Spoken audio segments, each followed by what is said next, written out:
Live from clickorlando.com and WKMG, we're getting results in your neighborhood. Now it's 6:30. Good evening. This is News 6 at 6:30, getting results. Thanks for joining us here live on News 6 Plus. I'm Lisa Bell in for Ginger Gadsden. And I'm Matt Austin. We want to get you straight to your 7-day forecast. Jonathan Kagas. Okay, so I have some good news for your lawns, I think, as we get towards the weekend. It's not coming at the most opportune time if you have plans to be outside, but certainly the best shot for rain that we've had in quite some time is on the other end of this 3-day forecast. We are dry for the rest of tonight. Back to the low 80s tomorrow, and we're keeping things sunny, right around 80 on Friday. Very nice couple of days. I think we start Saturday off dry, but then we're going to increase rain chances a little bit as we get towards the afternoon. Out ahead of this, a 60% shot for rain and thunderstorms, especially later in the day on Sunday. We're still going to be very warm with temperatures in the lower 80s. That system bleeds a little bit into the early part of the work week. Temperatures back to the mid to upper 80s. We're going to have a closer look at that system and talk about those rain chances again for the back half of your weekend in a little more detail, guys, coming up at about 6:47. Jonathan, thank you. Tonight, a community is remembering a beloved teacher. She was shot and killed last night. Police arrested the suspect this morning. He is now charged with her murder. But today, News 6's Darrell Baker is speaking with people from her church about the light she shined on the community.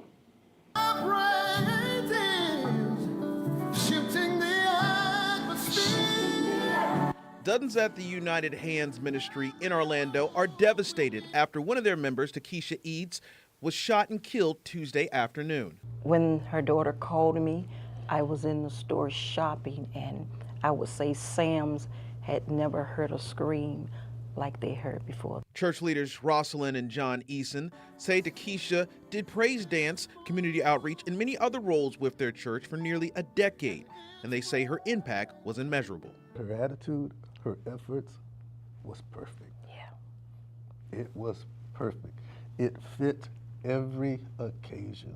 Rosalind says she first met Takesha while working with her at Saints Academy Private School in Apopka. When I say she touched every aspect of that school, she was in everything. Everybody knew her and they loved her. She wasn't perfect, but she had a way of captivating your heart and you would love her. OCSO investigators say that her accused killer, Lamar Bryant, was arrested Wednesday morning, and they also confirmed that they're married. He existed as long as he did through his sicknesses because of her prayers, her intercession. Makes it even harder. The Easons also say that Takesha was a loving and proud mother of 4 and soon to be a grandmother of 5. They say while she was taken far too soon, her impact and legacy will never be forgotten. The infectious love and the respect they had for her, it was just incredible. So she was a jewel, almost an understatement. She led the way in outreach. She was absolutely a model, an example for everyone else to follow. In Orlando, Darrell Baker, getting results, News 6.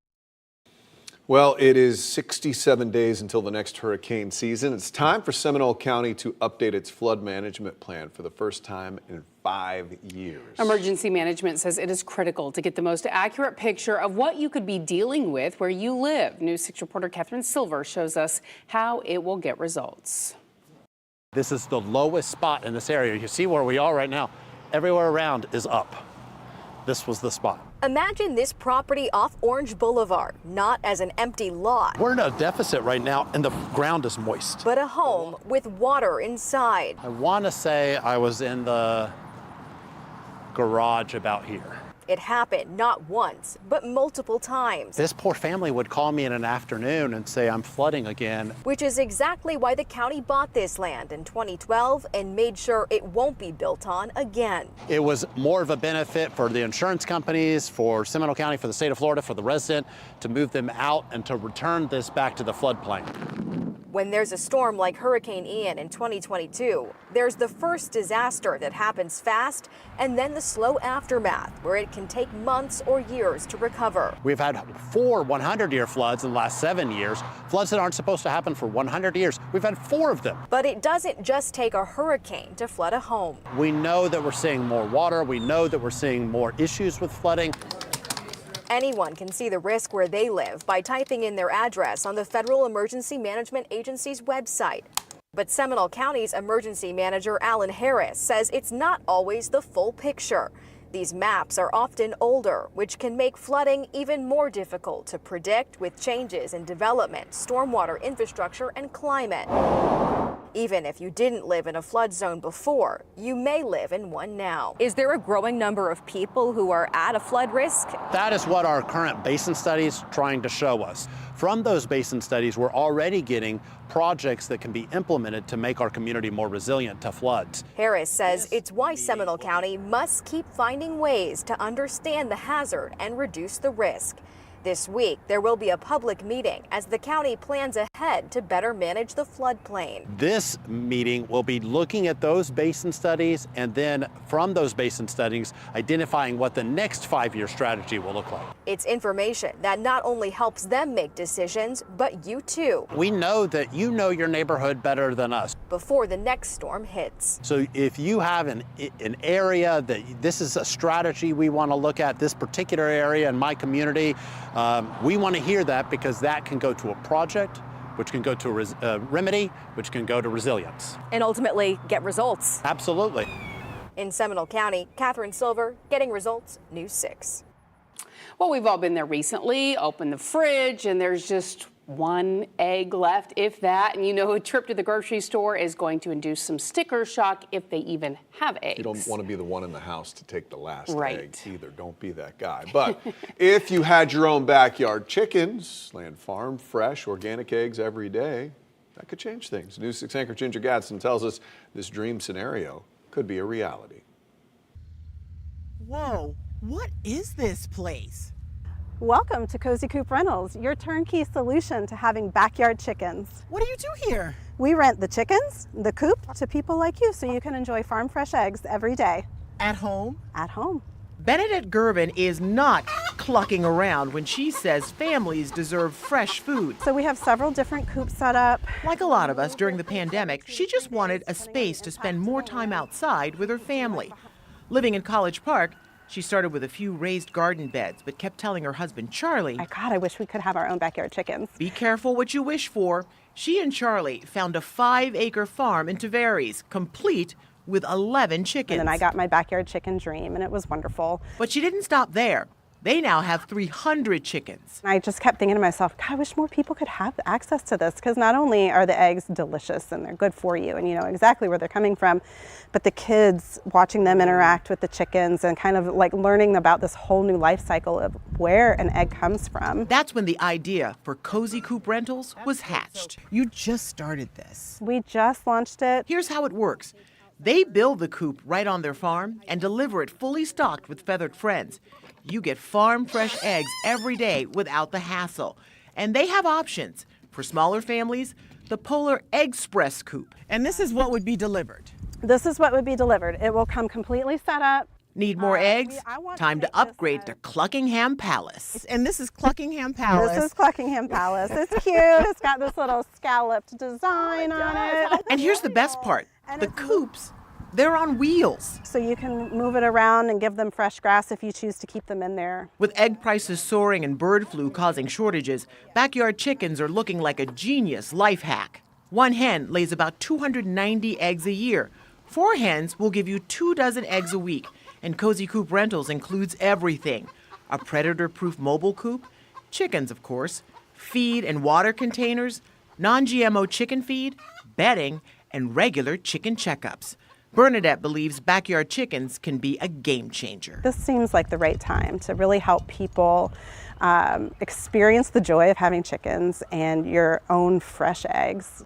While also, like, my goal is a coop in every backyard. And I think it can really revolutionize the dependency that we have on this kind of broken food system. And we know raising chickens isn't for everyone. Hi. But there's only one way to find out. Because sometimes you gotta break a few eggs to make an omelet. Getting results in Tavares, Ginger Gadsden, News 6.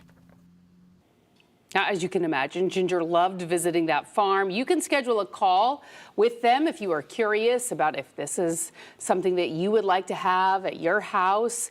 She says it's up to you to find out if your city, neighborhood, or HOA allows backyard chickens. They will deliver a coop up to an hour away from their farm in Tavares. Yeah, I feel like that's one of those things, backyard chickens. For a lot of us, that sounds like a good idea, but maybe it's too They much are some work. They are some work, but they So, can help you out with that. That way you can try it out, and then you Yes. don't have to Can just kind of dip your toes into and it. you can just give them back if it doesn't work That's out. right. You don't have to You're like fry up. fostering the chickens. Right, instead of frying up the chickens if it doesn't work. All right, if you're worried about who will keep an eye on the hen house when you're away on vacation, this company will also make arrangements for that. $99 for a month. So we put all that info on the Cozy Coop rental site inside this story at clickorlando.com. Sorry, we jumped the trending graphic there. Now let's talk about what's trending. Oh, look at that. Central Florida's #1 website, clickorlando.com. Let's see what's going on right now. One of John Wilkes Booth's conspirators buried right here in Central Florida. At least his skull is here, according to historians. That man, Lewis Thornton Powell, was tasked by Booth to kill then Secretary of State William Seward. Booth is known for assassinating President Abraham Lincoln. Powell's father had been a pastor in Central Florida, founding the Oviedo Baptist Church and acting as the first pastor of the Geneva Baptist Church. As a result, Powell's skull was brought to Geneva, where his surviving nearest relative lived.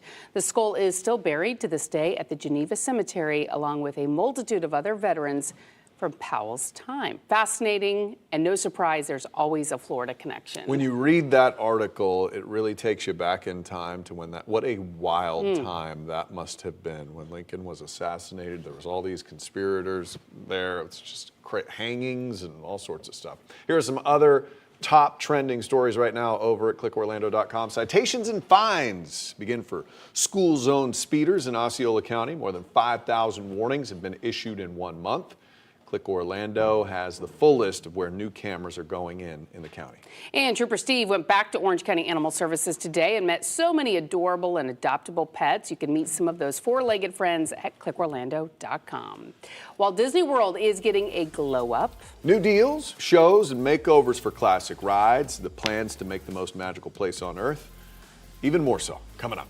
But first, News 6's Eric Von Enken got up early this morning to witness Longwood's bus buddy system. The presence of police at bus stops is getting results for protecting our community. You're watching News 6 at 6:30 live on News 6 Plus. We're getting results in Dr. Phillips, Ocala, and all of Central Florida. We will be right back.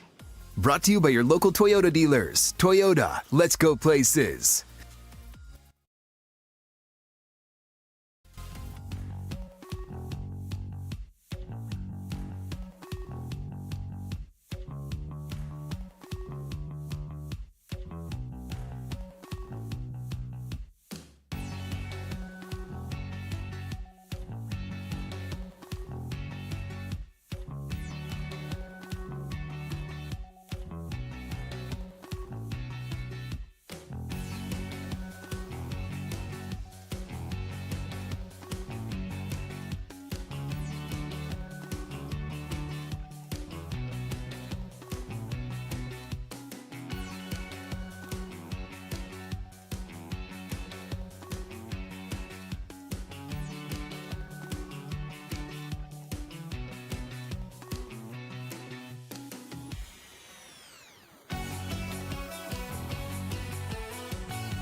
Your Wednesday evening traffic alert. We're going to see those left lane closures north and southbound along the Florida Turnpike out towards our Claremont, US 27 area, Mineola. It will cause slowdowns. It's not going to be a complete shutdown, so just please pay attention out there. Then also along 417, we'll see lane closures out there, both in Seminole and Orange County. I'm Trooper Steve with the News 6 traffic alert. Drive safely, and I'll catch you in the morning. Only on News 6 tonight, we heard the Longwood Police Department was getting up early every day and joining kids at their bus stops, and they told us it is getting results protecting our community. And especially protecting our schools from bullying and what bullying so often leads to, threats and violence. So how are they doing this? News 6 anchor Eric Von Anken, he got up early too to find out. Right now, it's 9:04 a.m. We're at the corner of Wayman and Longdale here in Longwood, and the lieutenants invited us here to this middle school bus stop because they want us to see what happens when they show up. Good morning. Good to see you again. Oh, you got a new bus driver? Have they been on time? Would you like a Slurpee coupon? I'm Officer Dawn Ortiz. I'm the Community Relations Officer for the Longwood Police Department. And you lead the Bus Stop Buddy program? I do. How do the kids respond to you? Differently. Some we have that stay away from the group, so they just wave. I usually do some kind of an icebreaker with like a Slurpee coupon or a sticker, or I'll try to like engage them. Do you guys like some Slurpee coupons? I know you love the Slurpee coupons. There are only 2 schools in the city of Longwood, but lots of these kids go to schools outside the city of Longwood. So there are 35 bus stops in all in this city that Officer Ortiz tells me she tries to get to at least once a week.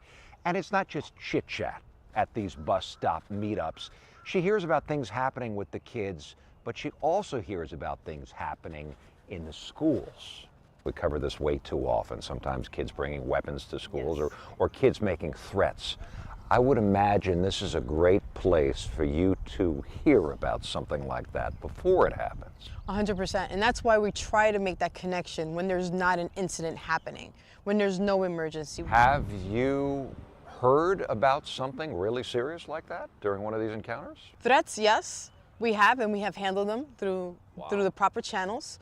Bullying, we have 100%. We've handled those through the proper channels. How are you? Good.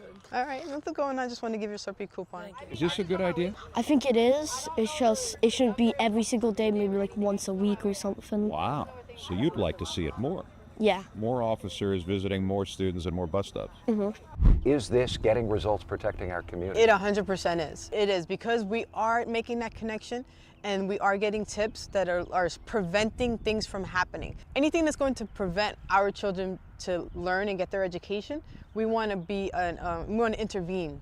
It is 9:06. Protecting our community in Longwood. Eric Von Anken getting results. News 6. Love that. Anytime you can chat with the kids outside of the classroom, without their friends around, it's a perfect time to get some information, get to know them. And what a great way to start their day before they head off to school. Yeah. Give them a little Slurpee thing. I'd have loved that when I was a kid. Here's a live look now over Daytona Beach. Oh man, looks good out there. That's gorgeous. This is also a great way to start your day, end your day. Yeah. Just live out your day. Use your free Slurpee coupon. Hang out there. You're in good shape. Jonathan Kegas joins us now.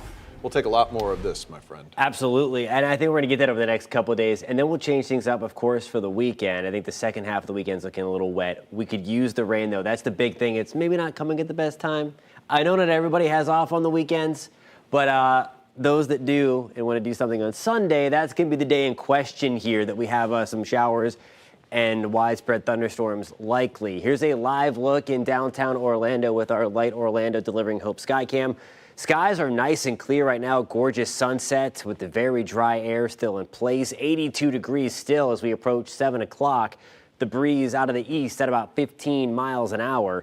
Temperatures across the board nice and toasty. 79 in Wildwood. We're at 82 in Kissimmee, 80 in Holopah, 81 in Titusville. Now here's a look at Pinpoint. Accurate forecast. Your forecast is sponsored by the Florida Lottery. Pretty seasonable tomorrow morning. Watch out for a little bit of patchy fog. Otherwise, though, we're starting off right where we should be. Upper 50s to right around 60 degrees. Again, with that patchy fog around. Rain chances dial back down to 0%. Same deal for tomorrow afternoon. A little bit warmer than where we should be. Your average high temperature is now risen to 81 degrees. We're at 84 in Groveland, 85 in Bushnell. We're at 86 degrees in Wildwood, low to mid 80s for the I-4 corridor, mid to upper 70s tomorrow along the beach. Another nice beach day coming our way. This is the Keach-Byram Drought Index. I've been showing you this for the past couple of weeks, and unfortunately watching these numbers come up. Now, the only county right now with a burn ban in Central Florida anyway is Lake County. This index is cumulative, so it builds on the dry weather that we've had. It really measures how dry the brush and the soil is and things of that nature. The higher the number, the more susceptible things are to burn and for those fires to spread if they were to get going. Again, getting close to that critical 500 number in Sumter. And again, to get out of the county burn ban, we need to have that 509 number get back below 500 and stay there for 5 consecutive days. We may have a shot to eventually do that with some improving weather in that department anyway. Thursday, Friday, we are dry. 20% shot for showers later in the day on Saturday. And then there is that spike in the rainfall department. That's coming in on Sunday. And again, we need that 5 consecutive days at least with that number remaining below 500. I think we're going to get a good dose on Sunday. That's 9 o'clock on Saturday. The breeze starts to shift back off of the Atlantic again to pump in some of that extra moisture into Florida to get some showers and thunderstorms going. More widespread rain is going to be possible. That's going to start Sunday. And then the main event with the most widespread storms and the heaviest rain coming through is going to be later in the day on Sunday. This is going to be the evening. That's 8 o'clock. The darker green and yellow representing where we could have some pretty heavy rain, maybe even a few strong thunderstorms as well as that system slides on through. There we go with another weak cold front. Most of that part of the system fizzles out, but rain chances we're going to keep around 20% for Monday into Tuesday. Again, the main deal, the most widespread rain chances, that's no doubt coming on Sunday. 82 on Thursday, tomorrow, 80 degrees on Friday, 83 on Saturday with a 20% shot for rain, 60% shot for those storms on Sunday. We're back to a 30% chance for a few lingering showers, and then just a 20% shot on Tuesday. But that rain, while coming again at an inconvenient time, it's going to be much welcome for the lawns and things like that, guys. All right, Jonathan, stay with us. We'll be right back. Coming up in the morning, another local city eyeing a multi-million-dollar sports complex. The fast-growing area where a developer has some pretty big plans and when local leaders are set to weigh in on the proposal. Plus, your pinpoint weather and traffic every 10 minutes. We'll see you for News 6 mornings starting at 5.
We all know Walt Disney World, full of magic around every corner, but who creates all that magic? Whether you're seeing Cinderella's castle for the first time or eating breakfast with your favorite character, a team of people helped to create that experience. News 6's Emily McLeod spent the day at Disney and gives us a look at the business behind the magic.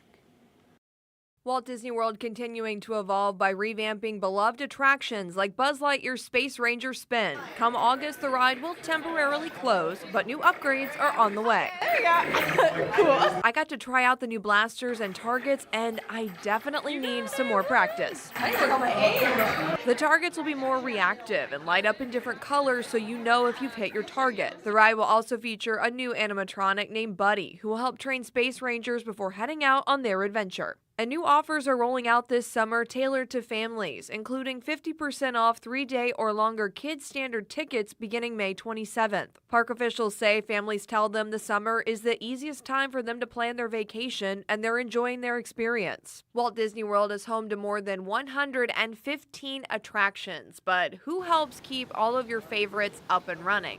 That would be Central Shops. Tell me, who works here at Central Shops? I know we've got an incredible team of engineers, artists, 15 different types of trades work here. Yeah, so we are a blend of craftsmen and women, about 350 or so craftsmen and women, and the rest of them are the admin and the leaders. And so we partner with Imagineering. We have our engineers in the parks. We have artists who come in. And it's really about creating the magic to make sure that we keep these attractions and all these figures out in the parks for our guests to make those magical memories. The team at Central Shops makes sure things are running safely by maintaining a ride's trains, which is the vehicle you ride in on your favorite attraction, while also making sure the aesthetics are on point. Our trains are out on the tracks and they're running laps and they run and carry guests. And we work with our engineers and the manufacturers to make sure that we know how long it can be out there before we bring it in. And when we bring it in here, then we'll tear it down, we inspect every single part to make sure that it's up to the manufacturer's requirements, and then we rebuild it and send it back. We also do some cosmetic, and those are the things that we bring in just to make sure that they have the Disney touch, and we paint them just to make sure that every guest has a really similar experience of just a beautiful ride and a beautiful memory. To see more of what's coming to Walt Disney World this summer, you can head to clickorlando.com. Reporting from Walt Disney World, I'm Emily McLeod, Getting Results, News 6. So much work goes in behind the scenes army over there. of It is people there. wild. Yeah.